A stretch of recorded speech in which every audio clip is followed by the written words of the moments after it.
نحمده ونصلي على رسوله الكريم اما بعد فاعوذ بالله من الشيطان الرجيم بسم الله الرحمن الرحيم رب اشرح لي صدري ويسر لي امري واحلل عقدة من لساني يفقهوا قولي. باب دعاء النبی صلی اللہ علیہ وسلم الی الاسلام والنبوۃ.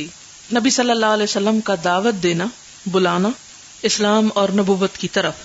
وَأَلَّا يَتَّخِذَ بَعْضُهُمْ بَعْضًا أَرْبَابًا مِّن دُونِ اللَّهِ، اور یہ کہ نہ وہ بنائے بعض ان میں سے بعض کو، یعنی انسانوں کو، رب اللہ کے سوا. وَقَوْلِهِ تَعَالَى، اور اللہ تعالیٰ کا فرمان ہے، مَا كَانَ لِبَشَرٍ، نہیں جائز کسی انسان کے لیے، ان یؤتیہ اللہ الکتاب، کہ دے اللہ اس کو کتاب، والنبوۃ، اور نبوت، ثم یقول للناس، پھر وہ کہتا پھرے لوگوں سے، کونوا عبادا لی، کہ میرے بندے بن جاؤ، ولیکن کونوا ربانیین، بلکہ اس کو کہنا چاہیے کہ اللہ والے بن جاؤ. یعنی اس میں دیکھیں امام بخاری ایسی خوبصورت آیت لائے ہیں کہ جس میں دعوت کا اصل مقصود اور روح بتائی گئی ہے کہ اسلام کی دعوت کا اصل مقصد کیا ہے، کہ ولیکن کونوا ربانیین، کہ لوگوں اللہ والے بن جاؤ. انبیاء کی دعوت کا طریقہ کیا تھا کہ انہوں نے لوگوں کو اپنی ذات کی طرف نہیں بلایا تھا کہ لوگوں آؤ میرے بندے بن جاؤ، یا میری بات مانو، یا میرا نظریہ اختیار کر لو، یا میرے طریقے پہ چلو، بلکہ کیا کہا، اللہ سے جڑ جاؤ. حدثنا ابراہیم ابن حمزۃ حدثنا ابراہیم ابن سعد عن صالح ابن کیسان عن ابن شہاب عن عبید اللہ ابن عبد اللہ ابن عتبہ عن عبد اللہ ابن عباس رضی اللہ عنہما انہ اخبرہ ان رسول اللہ صلی اللہ علیہ وسلم کتب الی قیصر، نبی صلی اللہ علیہ وسلم نے قیصر کو خط لکھا، یدعوہ الی الاسلام، آپ صلی اللہ علیہ وسلم نے اس کو یعنی قیصر کو دعوت دی اسلام کی. فبعث بکتابہ الیہ، اور آپ نے اپنا خط اس کی طرف بھیجا، ما دحیۃ الکلبی، دحیہ کلبی کے ساتھ. وامرہ رسول اللہ صلی اللہ علیہ وسلم، اور نبی صلی اللہ علیہ وسلم نے دحیہ کو حکم دیا، ان یدفعہ، کہ وہ دے دیں، الی عظیم بصرہ، بصرہ کے حاکم کو، لیدفعہ الی قیصر، تاکہ وہ دے قیصر کو، یعنی براہ راست نہیں، واسطے کے ذریعے بھیجا. وکان قیصر، اور قیصر کو، لما کشف اللہ عنہ جنود فارس، کہ جب اللہ نے اس سے ہٹا دیے ایران کے لشکر، یعنی ایرانی فوجوں کو شکست ہوئی اور ان کو ہٹا دیا. مشا من حمص الی ایلیاء شکرن، تو وہ چلا حمص سے ایلیا بیت المقدس کی طرف شکر ادا کرنے کے لیے. یعنی اس وقت ان لوگوں کا، عیسائیوں کا قبلہ کیا تھا، جیسے ہمارے لیے بیت اللہ ہے. جیسے ہمارے ہاں بعض اوقات لوگوں کو کوئی کامیابی نصیب ہوتی ہے تو وہ شکرانے کے طور پر کیا کرتے ہیں، عمرہ کرتے ہیں. تو اسی طرح جب ایرانیوں کا لشکر چلا گیا اور رومیوں کو فتح ہوئی تو قیصر نے شکرانے کے لیے ایلیا یعنی بیت المقدس کا سفر کیا. فلما جاء قیصر کتاب رسول اللہ صلی اللہ علیہ وسلم، تو جب قیصر کے پاس نبی صلی اللہ علیہ وسلم کا خط پہنچا، قال حین قرأہ، کہا جب اس نے پڑھا اس کو، التمسوا لی ہا ہنا احدا من قومہ، تلاش کرو میرے لیے یہاں کوئی ایک اس کی قوم میں سے، یعنی میں ان کے بارے میں جن کا خط آیا ہے اور جاننا چاہتا ہوں، لہٰذا کیا کرو، کسی کو میرے لیے ڈھونڈ لاؤ. لأسألہم عن رسول اللہ صلی اللہ علیہ وسلم، تاکہ میں اس سے پوچھوں نبی صلی اللہ علیہ وسلم کے بارے میں. قال ابن عباس، ابن عباس کہتے ہیں، فاخبرنی ابو سفیان ابن حرب، تو خبر دی مجھ کو ابو سفیان بن حرب نے، انہ کان بالشام، کہ اس دوران وہ شام میں تھا، فی رجال من قریش، قریش کے کچھ لوگوں میں، قدموا تجارا فی المدت، وہ آئے تھے تجارت کی غرض سے. کون آئے تھے؟ قریش. کب آئے تھے؟ فی المدت، اس مدت میں، التی کانت بین رسول اللہ صلی اللہ علیہ وسلم، جو تھی نبی صلی اللہ علیہ وسلم کے درمیان، و بین کفار قریش، اور کفار قریش کے درمیان. اشارہ ہے صلح حدیبیہ کے بعد، صلح کی مدت کے درمیان، جنگ نہ ہونے کے عرصے میں. قال ابو سفیان، ابو سفیان نے کہا، فوجدنا رسول قیصر ببعض الشام، تو پا لیا ہم کو قیصر کے ایلچی نے شام کے ایک علاقے میں. فانطلق بی، تو لے گیا مجھ کو، وباصحابی، اور میرے ساتھیوں کو، حتی قدمنا ایلیا، یہاں تک کہ ہم ایلیا آ گئے. فادخلنا علیہ، ہم اس پر داخل کیے گئے یعنی قیصر پر. فاذا ہوا جالس فی مجلس ملکہ، اس اسنا میں کہ وہ بیٹھا ہوا تھا اپنے دربار میں. مجلس ملک یعنی اپنی بادشاہت کی مجلس میں، دربار مراد ہے. وعلیہ التاج، اور اس کے سر پر تاج بھی تھا.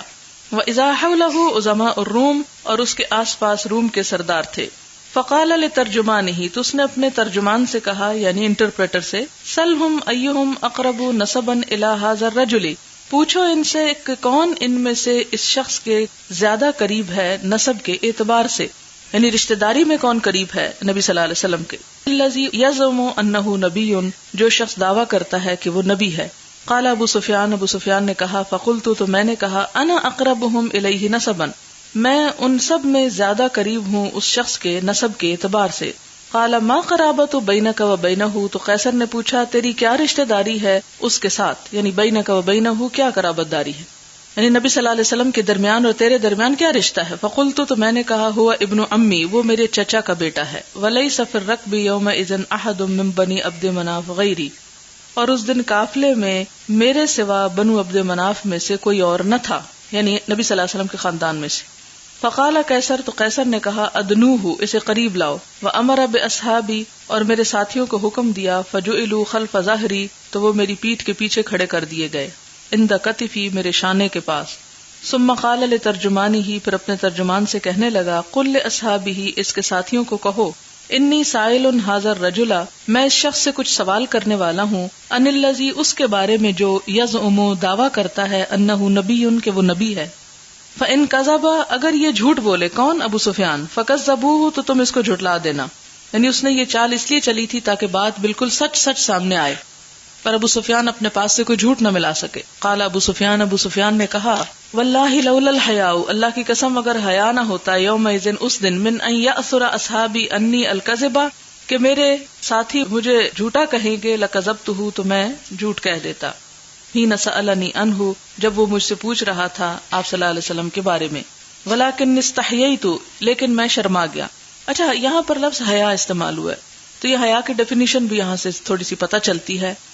حیا اس خصلت کا نام ہے، وہ احساس ہے انسان کا جو انسان کو برائی سے روک دے، یعنی ہم اس کو عموماً صرف شرم کے ہم معنی لیتے ہیں، جبکہ شرم اور چیز ہے اور حیا اور چیز ہے۔ حیا ایسی قوت جو انسان کو بدی سے روکے، اور یہ پیدا ہوتی ہے عموماً دین میں جب اللہ تعالیٰ کے احسانات انسان کو یاد آتے ہیں اور دوسری طرف اپنی کوتاہیاں کہ میں کیا کر رہا ہوں۔ وَلَكِنِّ اسْتَحْيَيْتُ أَن يَأْثُرُ الْكَذِبَ عَنِّي فَصَدَقْتُهُ، تو کہتا ہے کہ مجھے اس بات پہ شرم آئی کہ لوگ مجھے جھوٹا کہیں گے، اس لیے میں نے سچ کہہ دیا۔ ثم قال لترجمانہ، تو اس نے اپنے ترجمان سے کہا، قل لہ، اس سے کہو، کیف نسب ھذا الرجل فیکم، کس طرح کا نسب ہے اس شخص کا تم میں، یعنی اس شخص کے ذات کیسی ہے۔ قلت، میں نے کہا، هو فینا ذو نسب، کہ وہ ہمارے درمیان صاحب نسب ہے۔ قال، تو کہا، فہل قال ھذا القول احد منکم، کیا کہا کسی شخص نے تم میں سے اس بات کو، قبلہ، اس سے پہلے، یعنی تمہارے خاندان میں کسی شخص نے ایسا کوئی دعویٰ پہلے کیا؟ قلت لا، میں نے کہا نہیں۔ فقال، تو قیصر نے کہا، کنتم تتہمونہ علی الکذب، کہ تم الزام دیتے ہو اس کو جھوٹ پر، قبل ان یقول ما قال، اس سے پہلے کہ وہ کہے جو کہہ رہا ہے، یعنی نبوت کے دعوے سے پہلے تم اس کو جھوٹا آدمی سمجھتے تھے، مراد ہے۔ قلت لا، میں نے کہا نہیں۔ قال، اس نے کہا، فہل کان من آبائہ من ملک، کیا اس کے آباء و اجداد میں کوئی بادشاہ گزرا ہے؟ قلت لا، میں نے کہا نہیں۔ قال، فاشراف الناس یتبعونہ ام ضعفاؤہم، کیا بڑے بڑے لوگ اس کی پیروی کر رہے ہیں یا کمزور؟ قلت، میں نے کہا، بل ضعفاؤہم، بلکہ ان کے کمزور۔ قال، تو کہنے لگا، فیزیدون و ینقصون، زیادہ ہو رہے ہیں یا کم ہو رہے ہیں؟ قلت بل یزیدون، میں نے کہا کہ زیادہ ہو رہے ہیں۔ قال، فہل یرتد احد سخطۃ لدینہ، کہ کیا لوٹ آتا ہے یا مرتد ہو جاتا ہے کوئی شخص ناراض ہو کر اس کے دین سے، بعد ان یدخل فیہ، اس کے بعد کہ وہ اس دین کو قبول کر لے، داخل ہو جائے؟ قلت لا، میں نے کہا نہیں۔ قال، فہل یغدر، کہنے لگا کہ کیا وہ دھوکہ دیتا ہے، دغا بازی کرتا ہے؟ قلت لا، میں نے کہا نہیں۔ وَنَحْنُ الْآنَ مِنْهُ فِي مُدَّةٍ، اور ہم اب اس سے ایک مدت یعنی صلح میں ہیں۔ نَحْنُ نَخَافُ أَن يَغْدِرَ، ہم ڈرتے ہیں کہ وہ کہیں دھوکہ نہ دے دے۔ قال ابو سفیان نے کہا، وَلَمْ تُمْكِنِّي كَلِمَةً أُدْخِلُ فِيهَا شَيْئًا أَنْتَقِصُهُ بِهِ لَا أَخَافُ أَن تُؤْثَرَ عَنِّي غَيْرُهَا۔ ابو سفیان نے کہا کہ بس اس کے سوا اور کوئی بات آپ کی برائی کی مجھ کو نہیں ملی جو میں شریک کرتا، اور مجھ کو اس پر اپنے ساتھیوں کو جھٹلانے کا ڈر نہ ہوتا۔ یعنی کیا؟ یہ جملہ کہ نحن نخاف ان یغدر، کہ ہم اس کی دھوکہ بازی سے ڈرتے ہیں کہ ہم سے مدت توڑ نہ دے۔ قال، کہا، فہل قاتلتموہ، تو اس نے کہا، اچھا تم نے کبھی اس سے جنگ کی ہے؟ وقاتلکم، اور اس نے تم سے کبھی جنگ کی ہے؟ قلت نعم، میں نے کہا جی ہاں۔ قال فکیف کانت حربہ، تو اس نے کہا کہ اس کی جنگ کیسے ہوتی ہے، وحربکم، اور تمہاری جنگ کیسی ہوتی ہے. قلت، میں نے کہا، کانت دولا وسجالا، میں نے کہا کہ وہ ڈولوں کی طرح ہوتی ہے. یدال علینا المرۃ وندال علیہ الاخرى، کہ کبھی وہ ہم پہ غالب ہوتے ہیں اور کبھی ہم ان پر غالب ہوتے ہیں. قال فماذا یامرکم بہ، کہنے لگا اچھا وہ تمہیں کس کس چیز کا حکم دیتا ہے. قال یامرنا ان نعبد اللہ وحدہ، ابو سفیان نے کہا وہ حکم دیتا ہے ہم کو کہ اللہ کی عبادت کریں، اکیلے اسی کی. لا نشرک بہ شیئا، اس کے ساتھ کسی کو شریک نہ کریں. وینہانا عما کان یعبد آباؤنا، اور وہ روکتا ہے ہم کو ان سے جن کی ہمارے آباء و اجداد عبادت کرتے تھے. ویأمرنا بالصلاۃ، اور وہ ہمیں حکم دیتا ہے نماز کا، والصدقۃ، صدقے کا، والعفاف، اور پاک دامنی کا، والوفاء، اور وفاداری کا، بالعہد، عہد کی، واداء الامانۃ، اور امانت ادا کرنے کا. فقال لترجمانہ، اس نے اپنے ترجمان سے کہا، حین قلت ذلک لہ، جب میں نے یہ بات اس سے کہی، قل لہ، اسے کہو، انی سألتک عن نسبہ، کہ میں نے تجھ سے اس کے نسب کے بارے میں پوچھا. فیکم، تمہارے میں، فزعمتا، تو تم نے دعویٰ کیا یا کہا، انہ ذو نسب، کہ وہ بڑے اونچی ذات والا ہے، بہت عمدہ نسب کا حامل ہے. وکذالک الرسل، اور اسی طرح رسول ہوتے ہیں، تبعث فی نسب قومہا، اپنے قوم کے نسب میں ہی بھیجے جاتے ہیں، یعنی ان کے عمدہ نسب میں بھیجے جاتے ہیں. وسألتک هل قال احد منکم ھذا القول، اور میں نے تم سے پوچھا کہ کیا کہا تھا کسی نے تم میں سے اس قسم کا کوئی قول یا بات قبلہ، اس سے پہلے، یعنی ایسا دعویٰ کسی اور نے بھی کیا تھا. فزعمت اللہ، تو تم نے کہا کہ نہیں. فقلت لو کان احد منکم قال ھذا القول قبلہ، تو میں نے کہا کہ اگر تم میں سے کسی اور نے یہ بات اس سے پہلے کہی ہوتی، قلت، تو میں کہتا، رجل یأتم بقول، کہ ایک ایسا شخص ہے جو پیروی کر رہا ہے کسی اور کی بات کی، قد قیل قبلہ، جو اس سے پہلے کہی گئی تھی، یعنی کسی اور کی نقالی کر رہا ہے. وسألتک هل کنتم تتہمونہ بالکذب قبل ان یقول ما قال، اور میں نے پوچھا تھا کہ کیا تم اسے جھوٹا کہا کرتے تھے، یا جھوٹ کا اتہام یا الزام دیتے تھے، تہمت رکھتے تھے اس پر، اس سے پہلے کہ اس نے نبوت کا دعویٰ کیا. فزعمت اللہ، تو تم نے کہا کہ نہیں. فعرفت انہ لم یکن لیدع الکذب علی الناس، تو میں نے سمجھا کہ جب وہ بندوں پر جھوٹ لگانے والا نہیں، ویکذب علی اللہ، کہ وہ اللہ پہ کیسے جھوٹ لگا سکتا ہے، یعنی اللہ کے بارے میں جھوٹ کیسے بول سکتا ہے، یعنی کہ مجھے نبوت دی اللہ نے. وسألتک هل کان من آباء من ملک، اور میں نے تم سے پوچھا کہ کیا اس کے آباء و اجداد میں کوئی بادشاہ گزرا ہے. فزعمت اللہ، تو تم نے کہا کہ نہیں. فقلت، تو میں نے کہا، لو کان من آبائہ ملک، کہ اگر اس کے باپ دادا میں کوئی بادشاہ ہوتا، قلت، تو میں کہتا، یطلب ملک آبائہ، کہ وہ اپنے باپ دادا کی بادشاہت کا طلبگار ہے. وسألتک اشراف الناس یتبعونہ، اور میں نے پوچھا تھا کہ کیا بڑے لوگ اس کی پیروی کر رہے ہیں، ام ضعفاؤہم، یا کمزور ان کے. فزعمتا، تو تم نے کہا، ان ضعفاءہم اتبعوہ، کہ ان کے کمزور لوگ ہی اس کی پیروی کر رہے ہیں. وہم اتباع الرسل، اور وہی رسولوں کے پیروکار ہیں. وسألتک هل یزیدون و ینقصون، اور میں نے پوچھا تھا تجھ سے کہ کیا وہ بڑھ رہے ہیں یا کم ہو رہے ہیں. فزعمت انہم یزیدون، تو تم نے کہا کہ وہ زیادہ ہو رہے ہیں. وکذالک الایمان، اور اسی طرح ہوتا ہے ایمان، حتی یتم، یہاں تک کہ وہ پورا ہو جائے. وسألتک هل یرتد احد سخطۃ لدینہ، اور میں نے تجھ سے پوچھا تھا کہ کیا اس کے دین سے کوئی غصے میں آ کر پھر جاتا ہے، بعد ان یدخل فیہ، اس کے بعد کہ وہ اس میں داخل ہو. فزعمت اللہ، تم نے کہا کہ نہیں. فکذالک الایمان، تو اسی طرح ہوتا ہے ایمان، حین تخلط بشاشتہ القلوب، کہ جب اس کی خوشی دل میں سما جاتی ہے، لا یسخطہ احد، تو پھر اس کو کوئی برا نہیں جانتا، یعنی پھر وہ اس دین کو چھوڑ نہیں سکتا. وسألتک هل یغدر، تو میں نے تم سے پوچھا تھا کہ کیا وہ دھوکہ دیتا ہے. فزعمت اللہ، تو تم نے کہا تھا کہ نہیں. وکذالک الرسل لا یغدرون، اور اسی طرح رسول وہ دھوکہ نہیں دیا کرتے. وسألتک هل قاتلتموہ، اور میں نے تجھ سے پوچھا تھا کہ کیا تم نے اس سے جنگ کی. وقاتلکم، اور اس نے تم سے جنگ کی. فزعمت ان قد فعل، تو تم نے کہا کہ ہاں اس نے ایسا کیا. وَإِنَّ حَرْبَكُمْ وَحَرْبَهُ يَكُونُ دُوَلًا، تو تمہاری جنگ اور اس کی جنگ جو تھی وہ آپس میں ڈولوں کی طرح تھی. پیچھے حدیث گزر چکی ہے، اس کی وضاحت ہو چکی ہے کہ جیسے باری کے لیے ڈول کا لفظ استعمال ہوتا ہے. یدال علیکم المرۃ وتدالون علیہ الاخرى، کبھی وہ تم پر اور کبھی تم اس پر غالب ہوتے ہو. وکذالک الرسل تبتلی، اور اسی طرح رسولوں کو امتحان لیا جاتا ہے، یعنی آزمایا جاتا ہے. وتکون له العاقبۃ، اور ان کے لیے انجام کار اچھا ہوتا ہے. وَسَأَلْتُكَ بِمَاذَا يَأْمُرُكُمْ، اور میں نے تم سے کہا تھا کہ وہ کس چیز کا حکم دیتا ہے. فَزَعَمْتَ أَنَّهُ يَأْمُرُكُمْ أَن تَعْبُدُوا اللَّهَ وَلَا تُشْرِكُوا بِهِ شَيْئًا، تو تم نے بتایا کہ وہ حکم دیتا ہے تم کو کہ اللہ کے سوا کسی کی عبادت نہ کرو اور نہ اس کے ساتھ کسی کو شریک کرو. وَيَنْهَاكُمْ أَمَّا كَانَ يَعْبُدُ آبَاؤُكُمْ، اور روکتا ہے تم کو اس چیز سے جو تمہارے باپ دادا عبادت کرتے تھے. وَيَأْمُرُكُمْ بِالصَّلَاةِ وَالصِّدْقِ وَالْعَفَافِ والوفاء بالعہد، اور حکم دیتا ہے تم کو نماز کا اور سچائی کا اور پاک دامنی کا اور وعدہ پورا کرنے کا. واداء الامانت، امانت ادا کرنے کا. قال وهذه صفۃ نبی، تو کہا کہ یہی صفت ہوتی ہے کسی نبی کی. قد كنت اعلم انه خارج، میں یہ جانتا تھا کہ وہ نبی ظاہر ہونے والا ہے. خارج نکلنے والے نے، اس کا ظہور ہونے والا ہے. ولكن لم اعلم انه منكم، لیکن میں یہ نہیں جانتا تھا کہ وہ تم میں سے ہوگا، یعنی عرب ہوگا. وَإِن يَكُنْ، اور اگر وہ ہے ما قلتا جو تو نے کہا حقاً سچی بات. فَيُوشِكُ أَن يَمْلِكَ مَوْضِعَ قَدَمَيَّ هَاتَيْنِ، تو قریب ہے کہ وہ میرے ان دو قدموں کی جگہ پر قبضہ کر لے، یعنی اس کی سلطنت یہاں تک پھیل جائے گی. وَلَوْ أَرْجُو أَنْ أَخْلُصَ إِلَيْهِ، اور اگر مجھے یہ امید ہوتی کہ میں اس تک پہنچ جاؤں گا. لَتَجَشَّمْتُ لِقَاءَهُ، تو میں ضرور اس کی ملاقات کی کوشش کرتا. وَلَوْ كُنْتُ عِنْدَهُ، اور اگر میں اس کے پاس پہنچ جاتا. لَغَسَلْتُ قَدَمَيْهِ، تو میں اس کے دونوں پاؤں دھوتا. قال ابو سفیان کہتے ثم دعا بکتاب رسول اللہ صلی اللہ علیہ وسلم، پھر اس نے نبی صلی اللہ علیہ وسلم کا خط منگوایا. فقرئ، پھر پڑھا گیا. فاذا فیہ، تو اس میں یہ لکھا ہوا تھا. بسم اللہ الرحمن الرحیم، من محمد عبد اللہ ورسولہ، اللہ کے نام سے جو بہت مہربان اور رحیم ہے. محمد اللہ کے بندے اور اس کے رسول کی طرف سے. الی ہرقل عظیم الروم، ہرقل کی طرف جو رومیوں کا رئیس ہے. سلام علی من اتبع الہدی، سلامتی ہو اس پر جو ہدایت کی پیروی کرے. اما بعد فانی ادعوک بدعایت الاسلام، تو میں تم کو بلاتا ہوں اسلام کے کلمے کی طرف. اسلم تسلم، مسلمان ہو جاؤ تو تم سلامت رہو گے. واسلم، اور مسلمان ہو جاؤ. یؤتک اللہ اجرک مرتین، اللہ تجھے تیرا اجر دگنا دے گا.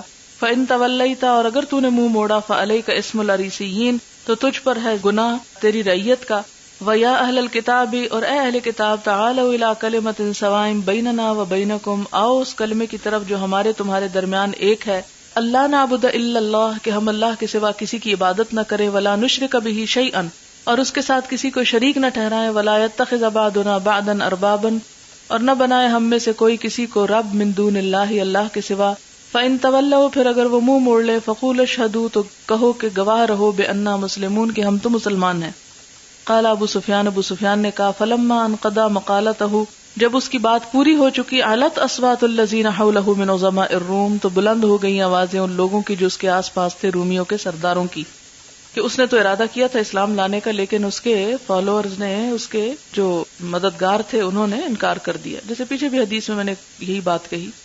وَكَثُرَ لَغَطُهُمْ، اور ان کی شور شرابہ بہت زیادہ ہو گیا. فَلَا أَدْرِي مَاذَا قَالُوا، تو میں نہیں جانتا کہ وہ کیا کہہ رہے تھے، کیونکہ یہ زبان نہیں سمجھتے تھے. وَأُمِرَ بِنَا، ہمیں حکم دیا گیا. فَأُخْرِجْنَا، تو ہم نکال دیے گئے، یعنی باہر جاؤ. فَلَمَّا أَنْ خَرَجْتُ مَعَ أَصْحَابِي وَخَلَوْتُ بِهِمْ، تو میں جب نکلا اپنے ساتھیوں کے ساتھ اور ان کے ساتھ اکیلا بیٹھا. قُلْتُ لَهُمْ، تو میں نے ان سے کہا. لَقَدْ أَمِرَ امْرُ ابْنِ أَبِي كَبْشَةَ، کہ ابو کبشہ کے بیٹے کا درجہ تو بہت بڑا ہو گیا. یہ حضور صلی اللہ علیہ وسلم کی طرف اشارہ ہے. اور جیسا کہ پہلے بھی آپ جانتے ہیں کہ جب کسی کی تحقیر کرنا ہوتی تھی تو اس کو کسی ایسے آباء و اجداد کی طرف نسبت دی جاتی تھی کہ جس میں کوئی کمی کوتاہی ہوتی تھی، تو اس لیے ابو کبشہ کا بیٹا کہا گیا. ھذا ملک بن الاسفر یخافہ، یہ بنو اسفر کا بادشاہ حضور صلی اللہ علیہ وسلم سے ڈرتا ہے. قال ابو سفیان کہتا واللہ ما زلت ذلیلا مستيقنا، کہ اللہ کی قسم میں اس دن سے ذلیل ہو گیا، یقین کرنے لگا بان امرہ سیظہر، کہ اس کا حکم غالب ہو کر رہے گا. حتی ادخل اللہ قلبی الاسلام، حتیٰ کہ اللہ نے میرے دل میں اسلام داخل کر دیا. وانا کارہ، اور میں پہلے اسلام کو پسند نہیں کرتا تھا. اس پوری حدیث سے جو بات پتہ چلتی ہے وہ یہ کہ غیر مسلم کو اسلام کی دعوت کس طرح دینی چاہیے. ٹھیک، اس میں آپ دیکھ رہے ہیں کہ جیسے کہ ابتدا میں آپ صلی اللہ علیہ وسلم نے خط براہ راست نہیں بھیجا اور پھر کسی ایسے انسان کے ہاتھ نہیں بھیج دیا، بلکہ اپنے خاص صحابی جو کہ وحی کے کاتب تھے، بڑے معتمد تھے، ان کے ہاتھ بھیجا اور ان سے کہا کہ جا کے پہلے دو بصرہ کے جو حاکم ہے اس کو وہ آگے پہنچائے، کیونکہ بادشاہوں کے دربار تک ڈائریکٹ جانا درست نہیں تھا. یعنی آپ نے وہ سارے طریقے اختیار کیے، وہ سارے سٹیپس لیے کہ جس سے میسج کنوے کیا جا سکے. یہ نہیں کہ اس سے پہلے ہی آپ ایسی حرکتیں کر ڈالیں کہ وہ میسج پہنچنے سے ہی رہ جائے، شور غل ہنگامے اور فساد کی نظر ہو جائے. جیسے کیا پتہ چلتا ہے کہ دعوت دین دینے کے لیے انسان کو حکمت عملی بہترین سے بہترین اختیار کرنی چاہیے. اور پھر اس کے بعد آپ دیکھتے ہیں کہ جب وہ خط پہنچتا ہے تو اس خط کے جو الفاظ ہیں صرف وہی نہیں ہے دعوت، بلکہ آپ کا اخلاق اور کردار ہے. وہ پوچھتا ہے کہ اچھا یہ جو دعوت دے رہا ہے یہ خود کیا کرتا ہے، کس چیز کا حکم دیتا ہے. انہوں نے بتایا کہ وہ نماز کا حکم دیتا ہے، اور پھر صرف نماز اور صدقے کے علاوہ باقی کیا ہے، باقی سب اخلاقیات کی باتیں، کہ عفاف، وفا بالعہد، اداء الامانہ. تو اس سے یہ پتہ چلتا ہے کہ داعی کے اوصاف میں یہ اوصاف اور یہ اخلاق انتہا درجے کا ضروری ہے. جو دعوت دین دینے والا ان اوصاف سے خالی ہے، اس کی محض دعوت انفارمیشن ہوگی اور اس کا فائدہ نہیں ہوگا، اس کا اثر بھی نہیں ہوگا. تو یہ ایک بڑی حکمت کی بات ہے یہاں سمجھنے کی کہ نبی صلی اللہ علیہ وسلم نے صرف پیغام نہیں بھیجا تھا، بلکہ اپنی قوم، اور پھر یہ کہ کوئی دوہری دعوت نہیں تھی کہ اپنی قوم کو کچھ اور کہتے ہیں اور اس کو کچھ اور بتا رہے ہیں. وہی چیز تھی جو ان کے لیے بھی قابل عمل تھی. پھر اس کے بعد آپ دیکھتے ہیں کہ جب اس کو تسلی ہوگی کہ نبی صلی اللہ علیہ وسلم سچے ہیں، اسی طرح جب لوگوں کو آپ پر اعتماد ہو جائے گا کہ آپ کے اندر کوئی غرض نہیں، کوئی لالچ نہیں، کوئی طلب نہیں، کوئی شہرت، دنیا، مال و دولت، کسی بھی چیز کی کوئی غرض نہیں، محض آپ اللہ کی خاطر لوگوں کو اللہ کے دین کی طرف بلا رہے ہیں، تو یہ چیز بہت افیکٹو ہوگی. اس سے دین کا میسج بہت زیادہ جلدی پھیلے گا. کیونکہ جب لوگوں کو یہ ہوتا ہے کہ آپ دنیا چاہتے ہیں یا آپ شہرت چاہتے ہیں یا آپ کسی اور چیز کے حریص ہیں، تو اس سے کیا نقصان ہوتا ہے؟ تو اصل میسج جو وہ پس پش چلا جاتا ہے. دین جو ہے وہ کوئی کاروبار نہیں ہے یا آمدنی کا ذریعہ نہیں ہے یا اور اسی طرح کے کوئی اس میں مقاصد شامل نہیں ہے. تو اس لیے یہاں پر آپ دیکھتے ہیں کہ نبی صلی اللہ علیہ وسلم کا جو پورا اخلاق اور طرز عمل تھا وہ سارا اس چیز کی عکاسی کر رہا ہے. پھر اس کے بعد آپ دیکھیں آگے جا کر کیا ہوتا ہے کہ جو خط ہے خاص طور پر وہ بھی پڑھنے کا ہے کہ میسج کیا ہے. لمبی چوڑی باتیں کوئی نہیں لکھی ہوئی، بڑی مختصر بات ہے، to the point, relevant, precise. ہم عموماً جب کسی کو دین کی دعوت دینے لگتے تو لمبی چوڑی باتیں اور قصے کہانی ادھر ادھر کی اتنی باتیں کر دیتے کہ جو اصل بات ہے وہ لوگوں کو پتہ ہی نہیں چلتی ہے، بھول جاتے ہیں کہ یہ بات ہونی کیا تھی، مقصد کیا تھا. تو اس لیے جو آپ کا اصل گول ہے یا ہدف ہے، یہ جو ٹارگٹ ہے وہ ذہن میں رہے، پن پوائنٹ کر کے جائیں کہ کیا بتانا ہے، کس کو کس چیز کی دعوت دینی، اور ہر ایک کو اس کی ضرورت کے مطابق. اگر آپ کسی گاؤں میں جا رہے ہیں اور آپ ان کو ثابت کرنے لگے کہ قرآن میں وہ جو پیر کی تھیری ہے یا ہر چیز جوڑے کے اندر ہے، تو ان کو اس بات سے کیا لگے، ان سے فلسفیانہ اور سائنس کی باتیں ان کو فائدہ نہیں دیں گی، ہاں آپ ان سے کتنے امپریس ہو. اسی طرح اگر آپ کسی پڑھے لکھے اس میں جا رہے ہیں اور آپ ان کو صرف قصے کہانیاں سنا رہے ہیں تو یہ بات درست نہیں ہوگی. وہاں صرف جذبات کو اپیل کرنے والی نہیں، عقل کو اپیل کرنے والی باتیں بھی ہونی چاہیے. تو آپ دیکھیں کہ نبی صلی اللہ علیہ وسلم نے جب اہل کتاب کو دعوت دین دی تو کیا فرمایا؟ بسم اللہ الرحمن الرحیم، من محمد عبداللہ ورسولہ الی ہرقل عظیم الروم. اس کا ٹائٹل بھی اس کو دیا. یہ نہیں کہا کہ کافر اور فاسق کے نام، بلکہ عظیم الروم، سلام علی من اتبع الہدی، اور مخصوص طریقے کا سلام جو کافروں کے لیے ہوتا ہے. یہ نہیں کہا کہ کچھ بھی لکھنے کی ضرورت نہیں، بس اپنی بات سناؤ. پھر اس کے بعد آپ دیکھیں کہ آپ اسے کیا کہتے ہیں، فإنی ادعوک، میں تجھ کو بلاتا ہوں. کس کی طرف؟ یہ ذرا خاص طور پر قابل غور ہے، بدعایت الاسلام، اسلام کی طرف. یہ نہیں کہ میں تمہیں اپنے تابع کرنا چاہتا ہوں.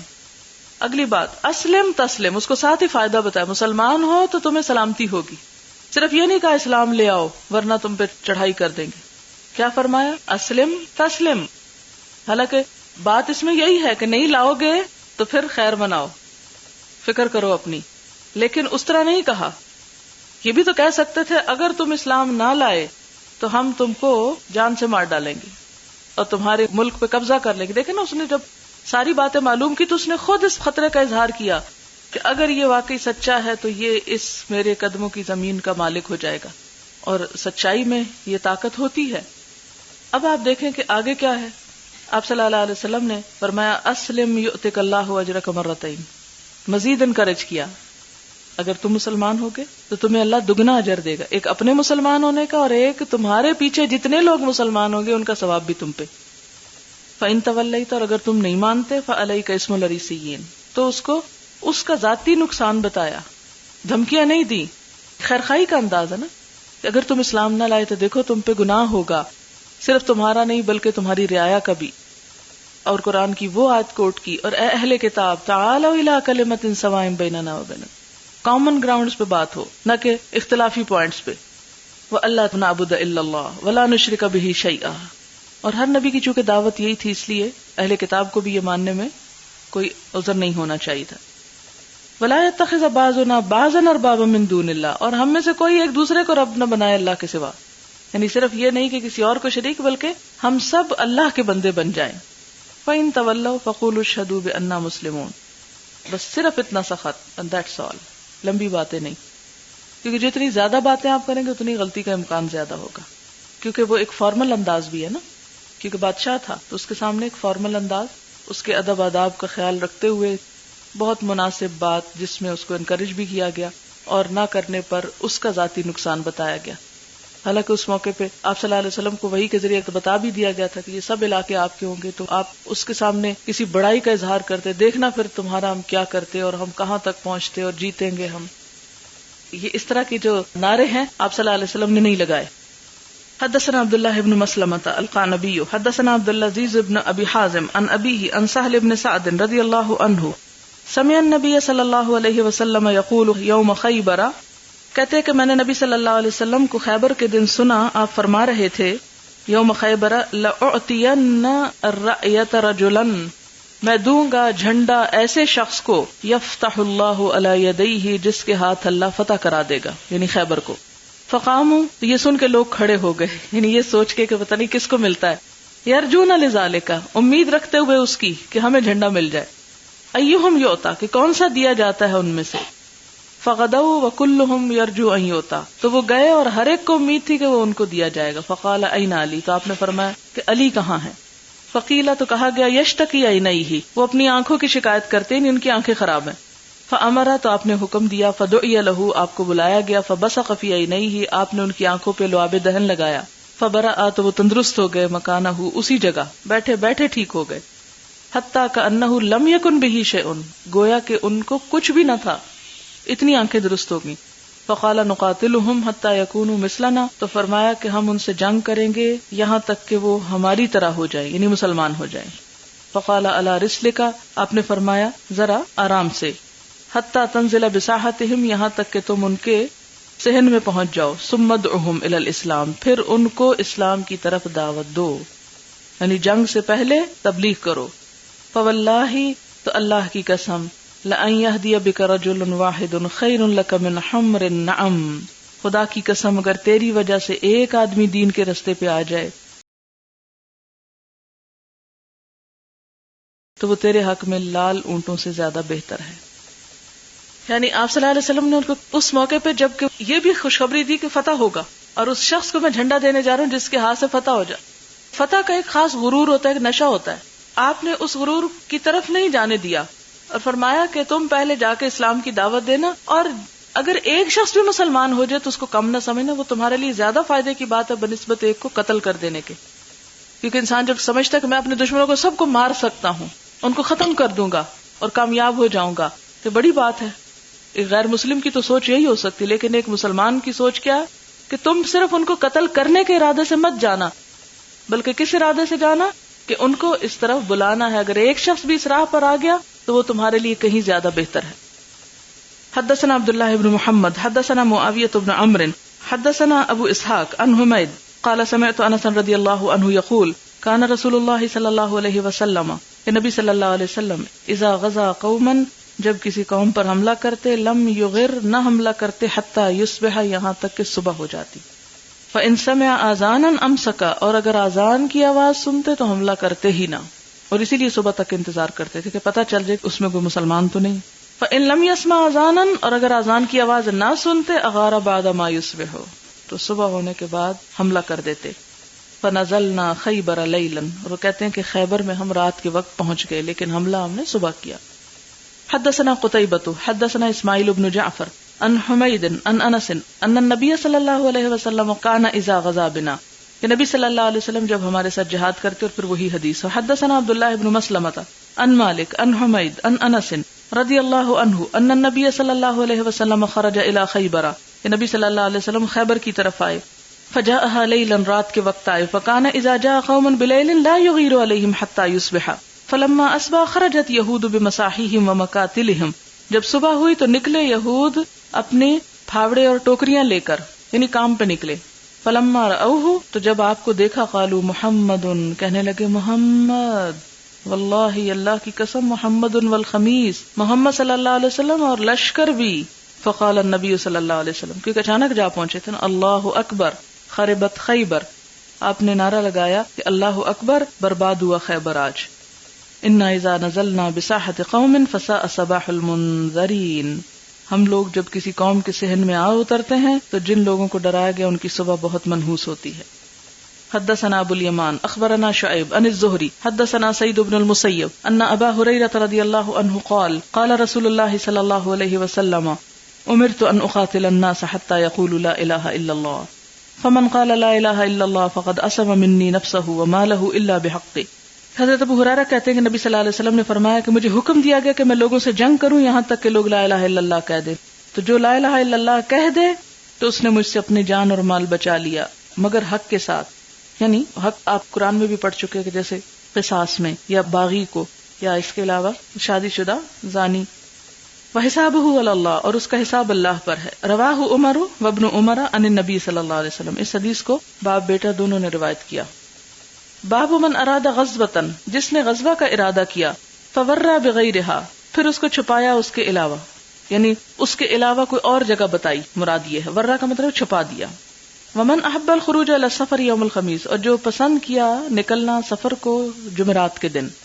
اس کا مطلب یہ ہے کہ جب کوئی امیر لڑائی کے ارادے سے لشکر لے کے جا رہا ہے تو اس پہ فرض نہیں کہ لوگوں کو بتائے کہ ہم کہاں جا رہے ہیں، چاہے تو بتائے چاہے تو نہ بتائے. آپ صلی اللہ علیہ وسلم نے یہ دونوں طریقے کیے، بتایا بھی اور نہیں بھی بتایا، اور آپ جمعرات کے دن نکلنے کو پسند کیا کرتے تھے. حدثنا يحيى بن بكير حدثنا الليث عن عقيل عن ابن شهاب قال اخبرني عبد الرحمن بن عبد الله بن كعب بن مالك ان عبد الله بن كعب وكان قائد كعب من بنيه قال سمعت كعب بن مالك حين تخلف عن رسول الله صلى الله عليه وسلم ولم يكن رسول الله صلى الله عليه وسلم يريد غزوة الا ورى بغيرها. کعب بن مالک کہتے ہیں کہ جب وہ غزوہ تبوک میں حضور صلی اللہ علیہ وسلم سے پیچھے رہ گئے اور آپ کے ساتھ نہ جا سکے تھے کہ حضرت صلی اللہ علیہ وسلم جب کسی جہاد کا ارادہ کرتے تو مصلحتاً دوسری جگہ بتاتے. تبوک کے علاوہ، تبوک میں آپ نے بتا دیا تھا لیکن عموماً آپ صحیح جگہ کا نام نہیں بتاتے تھے تاکہ دشمن کو خبر نہ ہو. ایسے مقامات پہ توریے کی اجازت ہوتی ہے، مثلا راستے میں آنے والے کسی مقام کو بتا دیتے. حدثنا احمد بن محمد اخبرنا عبداللہ اخبرنا یونس عن الزہری قال اخبرنی عبد الرحمن بن عبد اللہ بن کعب بن مالک قال سمعت کعب بن مالک رضی اللہ عنہ یقول کان رسول اللہ صلی اللہ علیہ وسلم، کہ نبی صلی اللہ علیہ وسلم قلما یرید غزوة یغزوها، جب ارادہ کرتے کسی غزوہ میں جانے کا، الا ورا بغیرها، مگر چھپاتے اس کے علاوہ کے ساتھ. حتی کانت غزوة تبوک، یہاں تک کہ غزوہ تبوک آ گیا. فغزاها رسول اللہ صلی اللہ علیہ وسلم فی حر شدید، تو نبی صلی اللہ علیہ وسلم نے اس غزوے کو کیا سخت گرمی میں. واستقبل سفرا بعیدا، اور دور دراز کا سفر کیا. ومفازا، اور جنگل کا. واستقبل غزوہ عدو کثیر، اور آپ کے مقابلے پر بہت بڑی تعداد میں دشمن کا لشکر جنگ کے لیے آیا. فجلا للمسلمین، تو مسلمانوں کو صاف صاف بتا دیا، امرہم، ان کا معاملہ، لیتأہبوا، تاکہ وہ خوب تیاری کرے، احبط عدوہم، اپنے دشمن کے مقابلے کے لیے. واخبرہم بوجہہ الذی یرید، اور آپ نے اس سمت کو بتا دیا جس کا آپ ارادہ کر رہے تھے، یعنی جگہ بھی بتا دی کہ کہاں جانا ہے. وعن یونس عن الزہری قال اخبرنی عبد الرحمن بن کعب بن مالک ان کعب بن مالک رضی اللہ عنہ کان یقول لقلما کان رسول اللہ صلی اللہ علیہ وسلم یخرج اذا خرج فی سفر الا یوم خمیس. کم ہی ایسا ہوتا تھا، قلما کم ہی ایسا ہوتا تھا کہ نبی صلی اللہ علیہ وسلم نکلتے تھے، اذا خرج، جب نکلتے، فی سفر، کسی سفر کے لیے، الا یوم الخمیس، مگر جمعرات کے دن جاتے. حدثنی عبداللہ بن محمد حدثنا ہشام اخبرنا معمر عن الزہری عن عبد الرحمن بن کعب بن مالک عن ابیہ رضی اللہ عنہ ان النبی صلی اللہ علیہ وسلم خرج یوم الخمیس فی غزوۃ تبوک، کہ نبی صلی اللہ علیہ وسلم غزوہ تبوک میں جمعرات کے دن گئے. وکان یحب ان یخرج یوم الخمیس، اور آپ پسند کیا کرتے تھے کہ جمعرات کے دن ہی نکلیں.